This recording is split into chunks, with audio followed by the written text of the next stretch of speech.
Peace, peace. What's up? It's your host, Spiff Ellis, back again with another episode of Marker Mondays. We do this every Monday at 4 p.m. Eastern Time. Okay, we listen to cool beats, we get inspired, and we make sure that we create, okay? So grab your sketchbook, grab your markers, come along with me, all right? We're going to have some fun. All right, peace. You know, like I said in a previous episode, if you guys tuned in to episode 25, I just been getting a lot of ideas, from God. You know what I'm saying? He gave me this quote. It said, "The devil knows what you like too."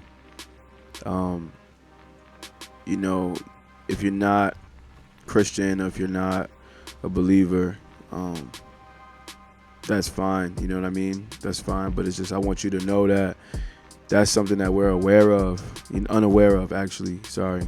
We're unaware of the fact that the devil knows what we like too. You know what I mean? So a lot of things and a lot of times that, we meet certain people, or even us meeting other people, sometimes we don't know that it may not have been sent by God. You know what I mean? You don't really know these things until after the fact. You don't know these things till you experience them. But this is just, yes, I'm drawing like a female, I'm drawing a woman here in this Marker Monday, but this could look like anything, whatever it pertains to, however it pertains to you and your life and, your experiences and what you go through. You know what I'm saying? It's like a job, a relationship, a friend, opportunity. A lot of things become disguised as something totally different, and we never know. You know what I mean? Because it's kind of like a gift or a present. Think about Christmas. Think about your birthday. You know what I mean? Like when you get a gift that's fully wrapped up, even if it's from the person that you may know pretty well, you just never know what's inside until you open it. Until you experience it, until you lived it. You know what I mean? And that's kind of what a lot of these things are like that we go after. It's about knowing that, you have to have some sort of discernment or some sort of caution. You know what I mean? Because a lot of times that we go through this life, we think that everything that we desire is good for us. It's a saying. There's a verse in the Bible actually that talk about, God will give you the desires of your heart. But yesterday I was really sitting, by the water, and I started to think. I'm like, so how come there's certain things that didn't work out for me, or certain things that didn't come to pass, or certain things I haven't had yet? You said that if you love me, you said you love me, and I gave my life to you. How come I don't have every desire of my heart? Then I had to really sit and think like, maybe everything that I want is not good for me. Maybe there's like 100 things that I want, and maybe only 50 of them are good for me. But the other 50 I still want, and then I'm mad at God like, you said you would give me these desires, but we don't know God, God's mind in the sense of like, we can read about him. We can talk about, the way he loves us, how he died for, and all this stuff. But it's just like our human imagination could not compare to, the abilities of our Creator.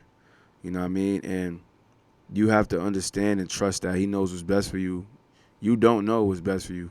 Like, honestly, we're very foolish. The heart is very, very deceitful. You can be deceived into thinking something is something totally different, but it's really not what you think it is. But these things have to just unfold. We have to live through them. We gotta, fill it out, and we learn from it. That's really what it is. And we're so focused on the schedule of, this world. We want to be, in certain positions. We want to have certain things come to us at a certain age. But it's like, we got to move on God's time, and no matter what. Like, you could try to go after every dream that you ever wanted, and that's cool. Do it. I'm doing the same thing. But it's like, no matter what you go after, what you try, what you attempt, it's like the timing, rushing. Like, the timing is really important. But, we have to just relax. A lot of us have to relax, keep grinding, keep working. But we have to relax and realize that a certain age that we're at, doesn't equate to accomplishments that we need to have. You know what I'm saying? Because me, like, I'm 27. There's a lot of things that I want to do, and a lot of things that I will do that are about to start happening for me because I'm believing and I'm having faith, and I'm not being mad at God or being mad at myself or being mad at the world or pointing fingers at other people. You know, I'm taking full responsibility for my own faith and my own, trust.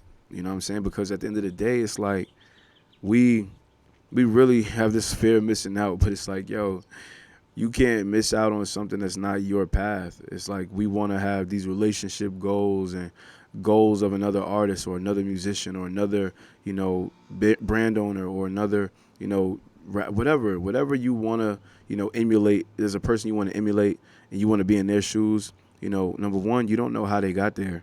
You don't know what they had to do to get there. It may have been something that you would never do. You know what I mean?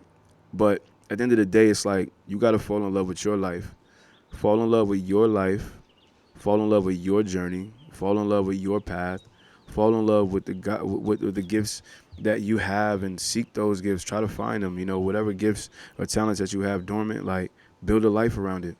You know what I mean? And God will get it. He'll take over from there. You just gotta trust. You feel me? Not to be preachy, but it's just a fact. Like, I'm just keeping it a buck with you. Like, you gotta trust God's timing. Your timing, you don't know. You're not aware. All right. So just one day at a time with it. All right. Love y'all.